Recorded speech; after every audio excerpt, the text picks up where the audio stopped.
Hello there guys, and welcome to Mad Doc Minis. In this video I'm going to be tinkering around with my kits to see if I can build a Horus Heresy Vindicator that I don't mind looking at. This thing is just not quite right for me. The gun mount looks a little bit off and awkward. If you compare that to the regular Space Marine Vindicator, which I think is a really nice looking tank, I just don't think there's any contest there. It's a much better looking thing, and I want to try and bring the two together so we've got some 30k vibes but with that kind of nicer aesthetic of the more modern Vindicator. I'm going to use a Horus Heresy Rhino as the base for this conversion, and I've also got a normal Space Marine Vindicator, so I'm going to mash those two kits together. The first thing I did was to build up the Horus Heresy Rhino chassis to this level here, leaving the top plate and the front plate off of the vehicle because of course those are the bits we're going to want to modify. This is a standard 40k front plate for a Vindicator. So in fact, I don't use any bits from the 30k Vindicator kit at all in this conversion.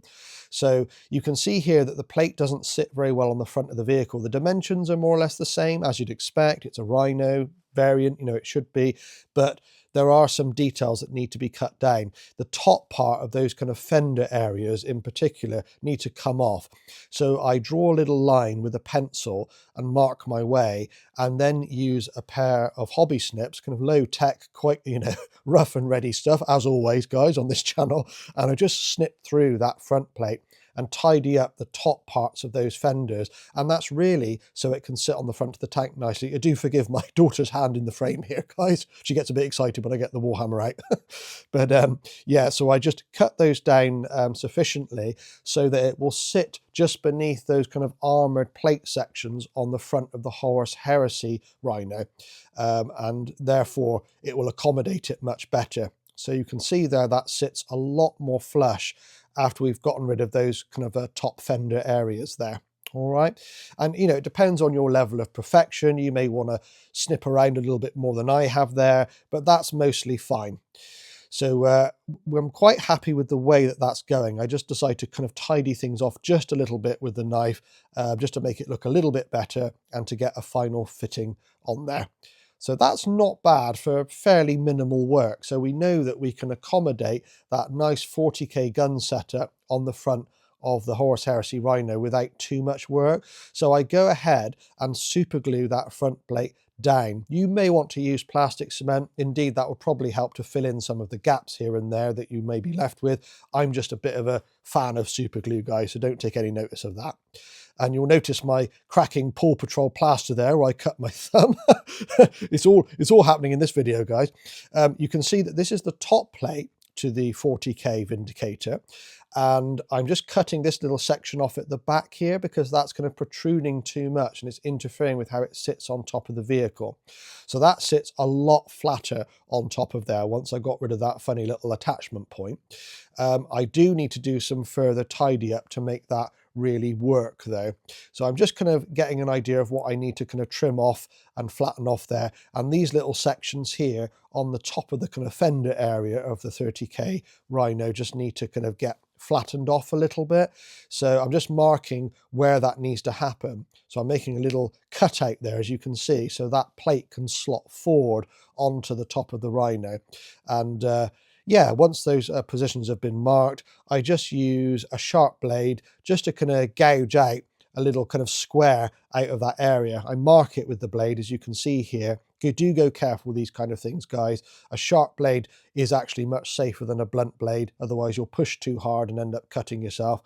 So you can see I'm just shaving out a little square of that area there, and that will help the plate sit nice and flat on top of the Rhino chassis. So there is a little bit of work here involved. It's not something I plan on repeating. I only want one of these. If I was building multiples, I probably would go about things in a different way, guys, because if you want to kind of repeat something, you generally want the process to be quite easy and straightforward. I wouldn't normally fiddle around with things like this to this extent, but as it's going to be a one-off, it's a little bit of a labor of love, I guess. I'm willing to go the extra mile just to try and get this to look as good as I can. So there you go. Those bits have been cut out nicely and that's all done. I just need to trim off some of these rivets here as well, because they do sit quite proud of the hull and they are going to interfere with that top plate sitting down flat. And there you go. That's a much better fit there. And it sits nice and flat all the way through. You are left with a little bit of a gap at the back end, but I do go some way to filling that in later. You could do a much more thorough job than me and use milliput and filler. I don't really go down that road with this conversion, but it's entirely possible to fill in all the nasty gaps that you may be left with after a conversion like this, guys. So there you go. Cannon's in place now. The Vindicator cannon on the front, starting to look good. Now, I've got these attachment points for the big dozer blade on the front, which I think is definitely something I want to port across onto this Rhino. So I'm just checking to see if these attachments will fit, and they do. They do actually fit. They're not as good a fit, so you need to trim down these little rivets on the front of the Rhino here, because it is a slightly different kit. But that attachment device will go into that area. It just needs a little bit of force, and it needs to be pushed into place. And in fact, you may not even really need to use any glue. It's a very tight fit, but it will go. I just give the other side a check to make sure that that plate will fit, and it does. Little bit of a push and it sits in place quite nicely. I do secure it a little bit with some glue as well, you know, belt and braces approach here. And then the dozer blade just gets constructed as it should do. No conversion work there, and that goes on the front pretty much as it's supposed to on the regular 40k Vindicator kit. And I'm really pleased with that. So it's starting to look pretty good. I've got this armoured plate here that normally sits on the front underneath the cannon, but you can't really see it under there, and it's going to be more use to me on the back of the vehicle here, where I've got a bit of an awkward and unsightly gap. So I just trimmed down some of the details on the back there that are sticking up underneath that top plate, trim that all down and attach that armoured plate on the back, and that's a nice little bit of detail that otherwise you wouldn't really see underneath the dozer blade. So I think it's definitely better used here at the rear of the tank. There we are. I'm just attaching a Horus Heresy hatch on the top, and that's pretty compatible with a storm bolter on the top there, and that kind of further solidifies the kit into the kind of 30k setting, I think. Although I'm not going to paint this up as a Legion Vindicator, I still want it to look like it's 30k. I then decide to have a play around with the side plates, but I decide not to go for that because it's just going to look like a regular 40k Vindicator. So I decide to go a different route, guys, as you'll see. I do some fiddling around with the lights on the front of the tank here, and realise that they will stick on where they're supposed to. I do make some modifications to make it all look a little bit better at the front, using small bits of cardstock that I carefully cut out, and that just helps to mesh things in at the front a little bit more and make it look a little bit more natural. Again, it's an optional thing, but it's a one-off conversion, this, for me, so I decide to try and make it look as good as I can. My ceiling isn't really very high with these things anyway. This is what I'm left with at the end, and yes, it looks a little bit rough and ready. It does look a lot better when it's painted up, but that cardboard will definitely smooth the transition between the headlights and the rest of the hull, which was starting to look a little bit awkward, so I'm happy that I did that.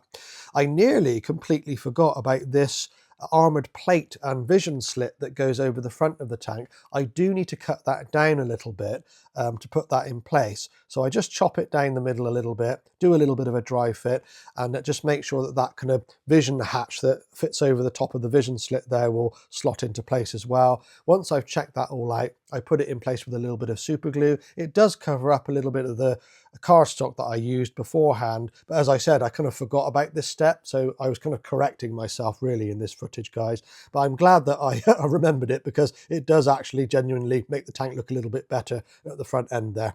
So job done on that side of things. I decided to attach some 30k smoke launchers on the front of the tank here, just to hide some awkward gaps. It's a bit of a fudge, but smoke launchers look good on a Vindicator anyway, don't they, really? So that was an easy solution. It's a good moment in the video to remind you to like and share if you've enjoyed the content. I really do appreciate it, guys. And if you are not already subscribed, please consider giving us a sub. It all helps my little channel to grow and develop, and I always welcome the support. I'm going to throw my homebrew chapter colours down on this and put it on a rotating platform at the end of the video, so you'll manage to get a good look at this thing when it's all completed. So do stay tuned for that. In the meantime, I've got a little bit more work to do. do. I opted to stick with the circular 30K pattern doors on the side here. Now I know that's not a feature of a Vindicator normally, but it just felt wrong to cover them up. The whole point of this was to try and give it a more 30K aesthetic. If I had used the side plate from the 40K kit, it just would have felt a bit pointless, the whole thing. I might as well have just built a 40K Rhino and have done with it. So I decided to leave that off. I hope you'll understand my reasoning for doing that, even though it kind of goes against the grain a little bit on what the Vindicator actually is. Now, I've got a little bit more detail work to do on this thing. The armoured plate on top that I've put there to cover up a gap made out of cardstock, I decided to use some small nail art beads to make little rivets on top there, very similar to what I did with my Predator conversion. I'll put a link to that in the video description just in case you are interested, guys. I also put some stowage on the back as well, just to further hide some little gaps, little bits of cardstock there as well, just to kind of cover things up. I'm going to throw this down on the rotating platform for you to have a good look at. Take care, guys, and thanks for watching.